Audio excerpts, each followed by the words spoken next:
เมื่อสูงขาปอมีพี่น้องกูก็กูก้นขากำในติมาลัดนี่ลองว่าเวอร์โทรศัพท์หมายพงหมายจักรัดกูก็กูก้นสั่งว่าเจ้าหมายจักรัดไหนอย่าไปเฮมีศูนย์นั่นละพอมีศูนย์จำเก็บเงินอยู่ค่ะพอมีศูนย์ในเมื่อนังเฮอโฮเมื่อนังปุ้งโฮเมื่อนังทงโฮเมื่อนังท่องโฮค่ะพอก็เลยมีศูนย์ในเก็บเงินอยู่หาเงินตั้งปีเก็บไรหอมไรจู้ไรค่ะมีพี่น้องไต้เฮาหลายก็มารัดว่ามาเหตุการณ์หลายปี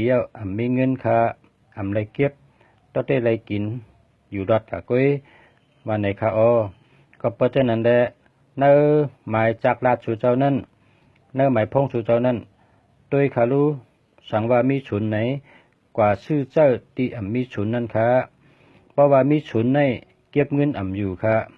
หาเงินก็ไล่เซ็งไล่จ่ายไล่เจ้ากว่าเห็นนั้นเป็นวันเป็นเดือนเป็นปีก็ป่นกับก้อยมักมีได้เสียปอกค่ะเพราะว่ามีฉุนในมีไหลก็เปิดเจนั่นแหละเนื้อหมายจากรัฐตัวเก่านั่นอย่าไปเฮมีศูนย์ดาราค่ะศูนย์ในนอกเสียเก็บเงินอยู่เย้ายังปันลองดีแทงจังเป็นย่อกะกูมีเมียวค่ะศูนย์ใน